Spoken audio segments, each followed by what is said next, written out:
Mas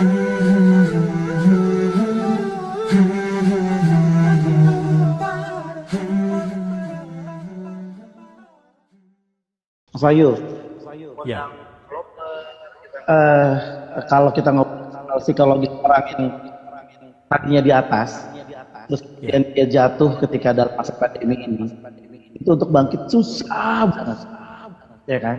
Dia bingung mau mulai apa dan sesuatu yang ini susah gitu. Nah, kira-kira apa sih masukan atau Mas Wahyu kan banyak ketemu orang dan juga seorang konselor juga. Kira-kira apa sih Mas yang bisa membuat orang itu bisa tergerak lagi dan bangkit gitu? Oke, gini Ton. Sebetulnya masalah adalah juga ini sangat-sangat personal sekali ya, begitu. Ada orang yang terbiasa menghadapi ritme pasarnya turun, mungkin hal ini biasa aja, gitu ya.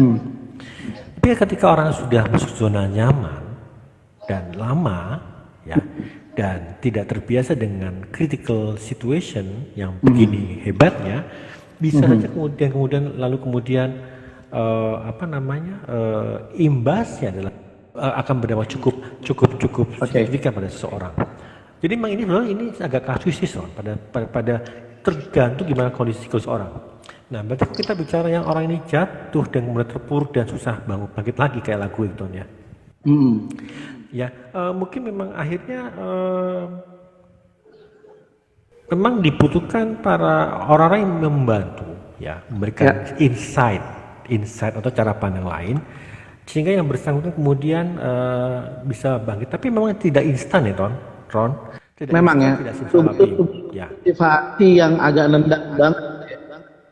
Ya, kecuali kalau di sampingnya entah istri atau orang-orang sekelilingnya kemudian langsung sigap memberikan bantuan. Mhm. Itu baru bisa atau gimana Mas Wahyu? Oke, mungkin agak tertolong kalau kemudian ada orang-orang di sekitarnya bisa memberikan bantuan. Tetapi lagi-lagi ini juga personal kembali. Seberapa Ya. sigapkah orang tersebut menerima, membuka tangan, mengulurkan tangan untuk dibantu, ya. Kalau Oke. kemudian yang bersangkutan, Ya. kalau kemudian yang bersangkutan terbelit dengan rasa jangan-jangan, kalau kemudian yang bersangkutan adalah orang yang overthinking, jadi memang agak lebih ribet daripada membantu orang yang lebih sikap dan agak impulsif. Ya, jadi oke, mau apa deh, gitu. Tapi kan gini Mas Wahyu, ketika seseorang Ya, berada di posisi yang zona nyaman, terus kemudian dia apa namanya? Suara jatuh. saya kecil ya? Betul, jatuh. Aku dengar. Aha. Eh, lebih ke emosional Mas Wahyu. Jadi oh gila yang tadinya gue punya ini, punya apa, terus kemudian I have nothing sekarang dan akhirnya terpaksa gue harus back to basic. Nah, kadang-kadang banyak yang orang mungkin memandangnya juga minor dan sebagainya. Bahkan mungkin yang paling ngejudge itu justru dari orang-orang terdekat mungkin ya. Orang-orang terdekat yang akhirnya mulai satu persatu ngejudge dia, ah lu udah nggak bisa apa-apa misalnya. Itu mungkin lebih ke emosional di situ kali Mas. Gini, tapi juga kita lihat juga kondisi Ron. Kalau dia adalah seorang entrepreneur, orang entrepreneur mungkin biasa, ya. Oke. Tapi kalau kemudian adalah seorang pegawai, nah pegawai nih pegawai kerja 9 to 5, tidak punya bisnis sampingan, tiba-tiba PHK, ya kan? Nah ini dia yang kemudian ternyata juga istri pun juga sama, juga pegawai atau ibu rumah tangga biasa, gitu kan? Ya, ini mungkin memang agak susah kondisinya, agak ya aku tidak akan bilang susah, tapi agak membutuhkan sebuah treatment yang khusus agar yang bersangkutan bisa segera recovery. Ya, gitu kan. Oke, betul, Gitu. betul. Nah, kebetulan memang di forum ini nih Mas Wahyu dimulai aja dulu. Ya. Ini adalah coba deh kita mendatangkan atau salah satu kita ngundang Mas Wahyu untuk bisa memberikan supporting atau mungkin pandangan-pandangan bahwa sesuatu tuh bisa kok kita mulai bahkan dari hal yang paling sederhana. Dari paling hal sederhana banget. Kalau menurut Mas, Ya, gini. hal-hal apa? Nah, memang ekspektasinya juga harus yang realistis ya, ekspektasinya begitu kan. Ekspektasinya buat new starter ya, gitu kan, yang baru memulai sebuah bisnis yang karena kita ngomong satu poin ya, bahwa ini ada seorang pegawai yang ter-PHK kemudian mulai bisnis, gitu kan ya, situasinya ya. Ya tentu memang akibatnya ya dia tentu harus ekspektasinya bahwa sudah saya tidak akan, memang dalam jangka waktu sekian bulan memang tidak akan ada perubahan yang signifikan atau simsalabim, ya kan gitu. Sehingga demikian juga ketika pengambilan keputusan pun juga akan tidak gegabah. Karena juga memilih bisnis itu kan juga kayak orang nikah ya Ton. Simsalabim match-matchan. Ada gambling, ini kok match ya, saya jual begini ya, kok match ya jual begini ya. Kuliner kah, garment kah, konveksi kah, atau mau jasa kah? Ya gitu ya. Tapi pasti orang secara naluri ya akan memilih apa yang dia suka. Lebih kalau gitu dia doyan makan, oke deh, gue jual makanan aja kayaknya deh. Itu karena itu insting naluri ya. Kalau kayak baju nih, baju tahan banting, dan gue suka baju, dan saya punya akses, ya lebih oke. Atau mungkin jasa, ya saya deh, aku jasa apa? Aku konsultan, habis ini bla bla bla, saya punya jaringan, ya sudah silakan begitu. Jadi memang orang secara naluri ya akan memilih sebuah jenis usaha yang paling enggak dia minati dahulu. Kemudian yang kedua dia akan memilih di mana trennya kayak bagus. Ya, trennya kayak bagus. Ya. Atau yang ketiga adalah bahwa dia merasa dia punya networking di situ kuat banget. Maka itu dia memilih bis itu. Ya kan begitu. Ya. Jadi walaupun dia nggak suka tapi networking besar nih.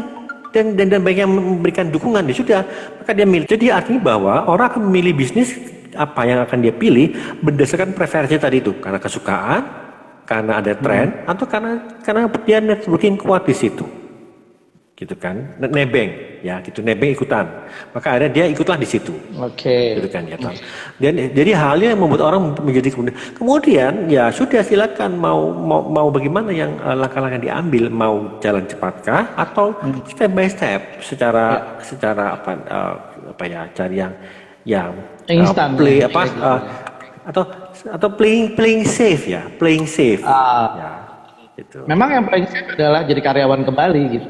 Jadi karyawan lagi itu paling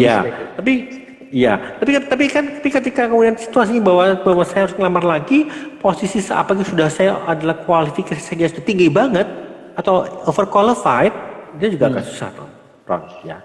Dan memang pada saat sekarang pandemi ini udah banyak yang PHK besar-besaran, banyak perusahaan yang ada goyang, jadi susah juga gitu, sehingga nggak tahu gimana nih untuk para UKM, terutama milenial yang baru pada mau mulai, ini kan jadi kendala yang agak-agak susah juga nih. Gue mau ngapain? Di dunia wisata juga belum terlalu maksimal buka. Di dunia kuliner ataupun fashion juga masih sepi. Apalagi fashion, Mas Wahyu. Saya lihat di beberapa mall-mall yang juga masih buka ogah-ogahan, agak susah juga. Mungkin sekarang orang lebih nge-save duitnya kali ya daripada belanja fashion. Kalau saya lihat. Iya. Memang akhirnya pemerintah menyatakan deflasi. Jadi barang yang tersedia di pasaran banyak banget, tapi uang yang mengalir agak berkurang. Bisa juga orang menahan diri, mereka tidak spending uang. Gitu ya, itu ada himbauan, ayo dong belanja dong gitu. Tapi ya oke, yang punya gaji belanja. Tapi kalau yang nggak punya uang sudah ya pecah tabungan kan akhirnya kan, begitu ya kan. Kemudian ya sudah sekarang kalau kemudian baik beranalisa, akhirnya mau kapan segera memiliki usaha, ya kan begitu ya. Iya betul. Ya sudah, gini saja memang mungkin kalau yang play safe adalah ikutan saja dan sama-sama teman yang sudah duluan. Dan teman tadi cukup juga kemudian tuh, atau menjadi reseller ya jadi ya sudah, saya nggak pakai modal tapi trust, kepercayaan. Barang lu gue jualin karena network saya udah network saya banyak banget. Sudah. Pilih teman-teman yang punya usaha garment konveksi yang bagus dan Anda jadi reseller tanpa modal. Kan ya hanya modal trust gitu kan. Betul. Dropshipper atau reseller gitu ya. Mas Wahyu, cuman saya lihat teman-teman kreativitasnya juga luar biasa. Saya lihat dari teman-teman seni ya terutama udah mulai ngajar juga, tetapi ngajar webinar, ngajarnya di online. Mereka yang coaching motivasi atau motivator, mereka bikin webinar berbayar. Yang guru nyanyi juga melalui online. cukup kreatif sih menurutku, cuma walaupun nggak maksimal, tapi cukup kreatif. Kemarin Iya. Uh-huh. saya ngajarin anak-anak saya itu dance school, Oh, tetapi wah. tetap aja Wah. lewat Zoom. Dance schoolnya Oke. itu lewat Zoom, ya kan? Iya, iya. Mau nggak mau kayak begitu. Iya, yang pasti bahwa nggak apa-apa, it's okay. Yang penting bahwa eksistensi telah dimulai, ya. Eksistensi dimulai atau Anda tetap ada, tetap eksis, ya. Jadi para pengajar-pengajar, para pendidik silakan saja kalau mau tetap eksis, tapi dengan bantuan teknologi ini begitu bahwa Anda tetap ada. Mungkin tapi memang mungkin siklusnya bahwa uang yang masuk tidaklah sebanyak ketika Anda melakukan tatap muka langsung begitu kan ya begitu. Betul. Dan Ya. Bahkan teman saya, seorang guru les-lesan itu malah menuai panen, Ron. oh ya? Oh, Ya, karena anak-anak sudah homeschooling kan mereka tidak bisa bertemu dengan teman-teman yang lain, maka panggillah guru les untuk meningkatkan frekuensi hadir di rumah. Jadi ya ala-ala homeschooling, ya ala-ala homeschooling. Ya, yang pasti saya selama guru lesnya physical distancing, clean up, sanitasinya bagus, hygiene, ya sudah orang tua mau menerima tamu, yaitu guru les untuk anaknya begitu. Jadi maka anaknya nggak tertinggal jauh dari pelajaran sekolahnya, sehingga kemudian maka ya orang tua anak murid tadi memang harus merogoh kocek lebih dalam lagi, tapi kan para guru les menuai panen gitu. menuai panen ya. Jadi memang ada beberapa pekerjaan-pekerjaan yang di masa pandemi ini jadi booming ya. Itu tadi salah satunya Iya. les. Ya, kemudian juga para agen asuransi itu juga cukup menuai sebuah masa panen begitu, ya, para agen asuransi. Bukannya asuransi malah tiarap enggak ya? Malah dia booming. Dengan melihat bahwa ini nggak main-main ya begitu ya, bahwa kemudian kalau juga ada komplikasi-komplikasi lain, orang jadi memikir lagi. Ya, if someday ada apa-apa ya sudah. Tapi kemudian akhirnya orang-orang yang tadi uangnya di-spending buat yang lain, akhirnya mereka agak sedikit harus mendisiplinkan diri, ada uangnya disisihkan untuk asuransi. Iya. Gitu. Pas banget nih, karena kita punya sebuah forum dimulai aja dulu ini atau di adik ini memang kita mau ngajak yuk memang pandemi biarin aja, itu ada sebuah fakta yang memang harus kita alami sekarang. Tapi yuk kita mulai aja nih, dari mulai apa yang bisa dilakukan, dari mulai hal-hal kecil yang itu bisa kita akhirnya saat ini lebih ke survive ya, mungkin belum berlebih tapi lebih ke survive. Nah, kalau saya juga pernah membahas di IG Live tentang intuisi ya, naluri ya, begitu. Nah, intuisi dan naluri terutama dalam masalah memilih bisnis ya, itu memang lagi-lagi bisa cukup dimanfaatkan ya, terutama orang yang memang bisa mencium tren, bisa mencium peluang-peluang begitu ya, Ron, gitu. Okay. Jadi cuma ya itu. Ya kemudian adalah juga networking ya. Gimana ini adalah aset harta yang tidak akan terbantahkan, ini sangat membantu sekali ya. Anda broadcast ke WA teman-teman Anda, saya jual ini, maka mereka langsung oke, gue beli karena pertemanan, walaupun mungkin teman tidak butuh beli, tapi saya beli karena saya tahu kita butuh. Atau juga ya paling nggak itu tidak terlalu emergency, teman-teman butuh ya begitu kan. Ya memang good networking itu adalah harta yang tidak bisa dibantahkan, sangat membantu sekali ketika masa seperti itu begitu. Kemudian juga memang paling nggak starting from zero ya, memang kadang juga agak tidak semudah seperti orang ngomong ya, Ron ya gitu kan. Tidak pakai dapur, tiba-tiba harus membongkar semua peralatan dapur, kemudian membuat sistematika gimana kalau ada Gojek, Grab datang ke rumah, mau beli makanan saya, berapa menit saya harus nyiapin makanan tadi itu, ya kan? Dari paling nggak, maka ya lagi-lagi memang akhirnya berguru pada orang yang sudah melakukannya. Ya kan? Oke, kamu udah ada frozen, ada ini di kulkas, siapkan semua ini sini nih. Jadi ketika ada pesanan langsung semua tidak akan butuh waktu lama-lama. Ya, ini buat orang-orang yang memang memilih usaha kuliner, gitu ya. Dia terbiasa dengan dia punya good taste ya. Dia punya good taste, tapi kemudian sekarang tinggal bagaimanakah meringkaskan waktu dalam suatu under pressure bahwa itu harus tersiapkan dalam sekian menit saja, maka sang abang Gojek, abang Grab tidak akan menunggu lama-lama. Gitu. Kemudian ya siapa juga dapur Anda harus bersih ya. Kalau harus memindahkan dapur ke depan dekat garasi, silakan. Agar mungkin saat abang Gojek, abang Grab bisa lihat bahwa dapur Anda clean. Ya, karena nanti si orang yang beli klien Anda akan tanya, bang tadi gimana bang dapurnya bang, bersih nggak, jorok nggak? Nah, itu akan menjadi juga sebuah poin plus buat Anda begitu. Selain taste Anda. Ya. Mas Wahyu, kalau Gitu. kita lihat Ya. akhirnya memang pandemi ini merubah banyak hal ya, terutama kalau saya lihat sekolah ya. Sekolah ini kan kita belum tahu nih sampai kapan yang akan Ya. acara tatap muka di Jakarta maupun di Jawa Barat aja sekarang udah kembali merah lagi, sehingga wacana untuk tatap muka masih Masih lama. Ya. Ya kan. Terus saya lihat juga ada beberapa bisnis-bisnis yang belum teraplikasikan dengan baik, seperti saya aja di keluar kota ini masih ada kekhawatiran dari mulai kita harus rapid test itu masih berlaku juga, naik pesawat juga masih harus ada rapid test dan sebagainya. Ini kan itu kan memangkas semua hal gitu kan. Jadi sambil kita menunggu ini nih, apa nih Mas yang harus kita lakukan agar kita nggak mati ide, nggak seperti apa gitu? Ada nggak? Iya. Kira-kira? Iya. Yang pasti bahwa Anda harus diminta memanipulasi perasaan dan isi kepala. As if everything is okay. Ya, ini memang konyol ya. Tapi kalau kemudian Anda berlarut-larut dalam sebuah ketakutan, stres, depresi, ini akan pengaruh begitu. Ya.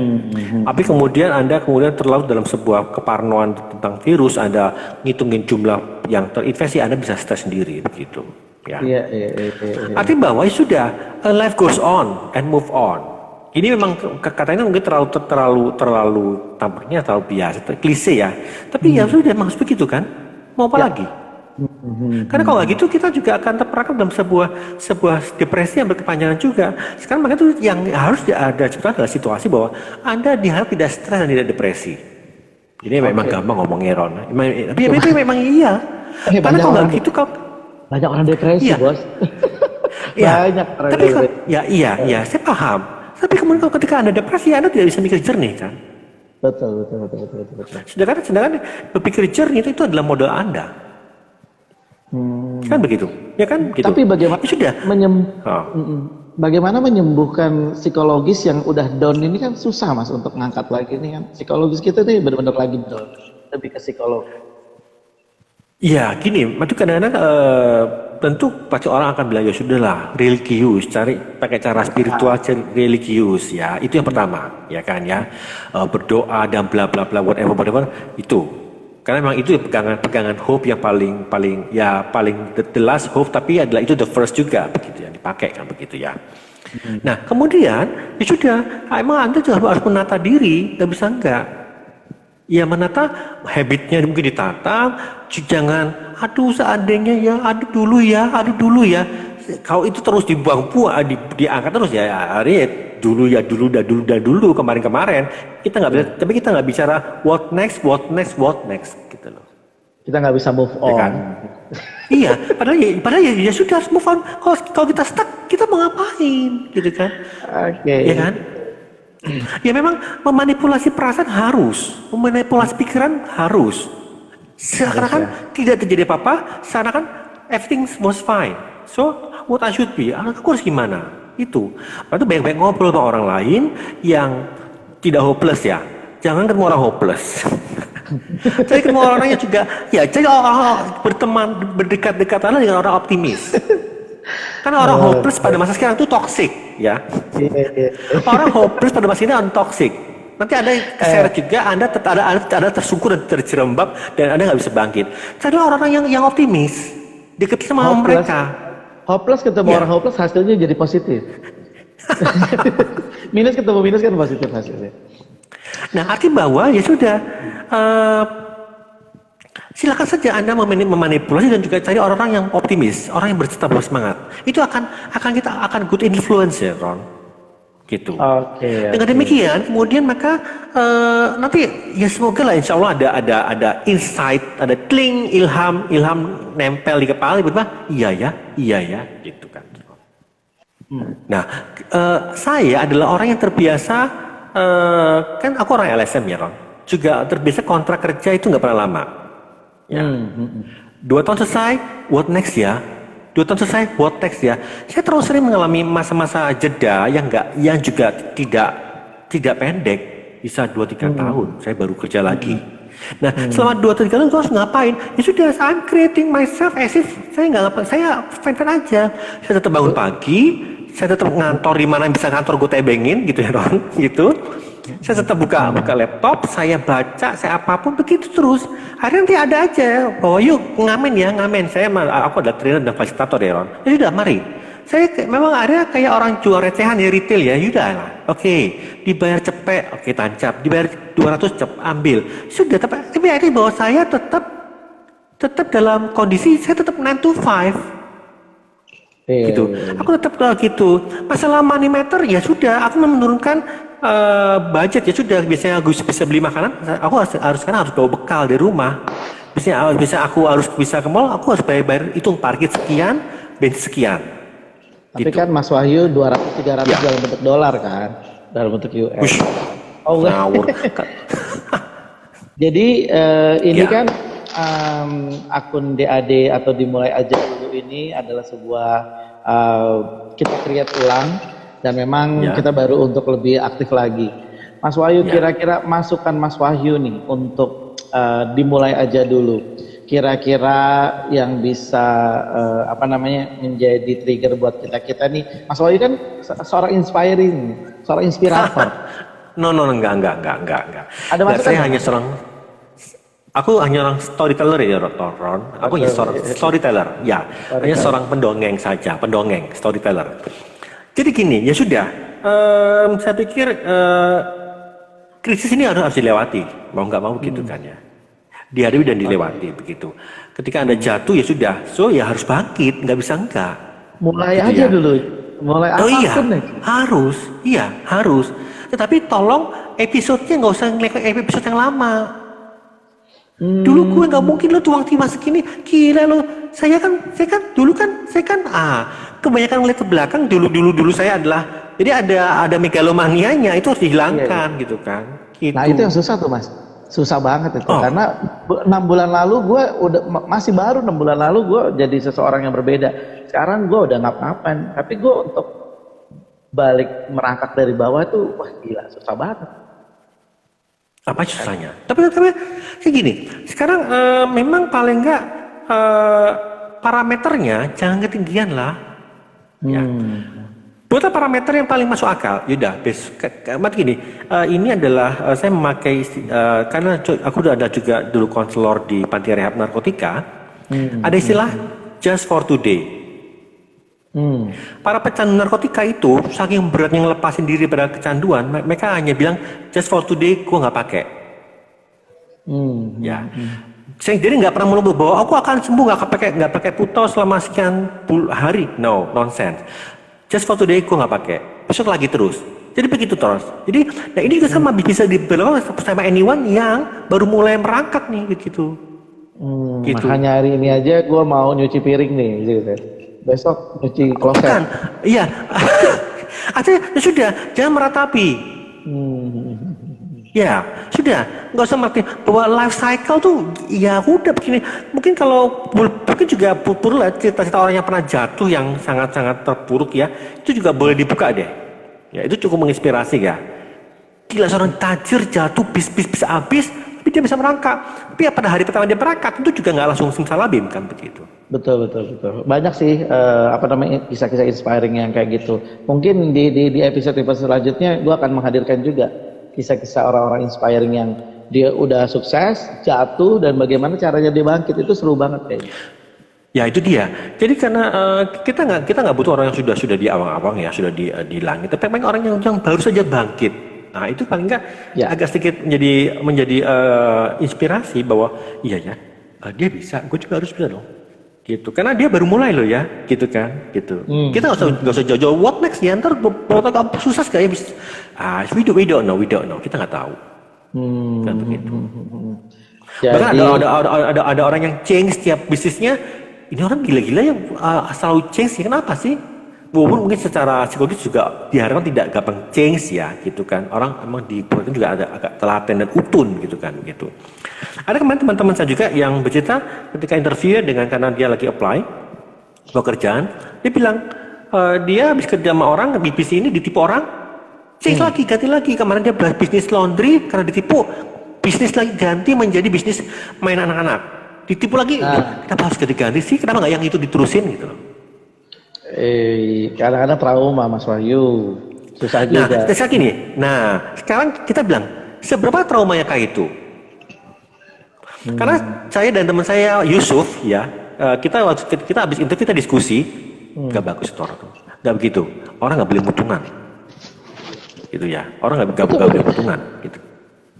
Ya Gini kan? Mas Wahyu, Ya. saya berkaca sama diri saya sendiri ketika kan Mas Wahyu tahu, gua kan di dunia entertain udah lama, dari radio terus kemudian TV, di Jakarta juga mengerjakan beberapa proyek.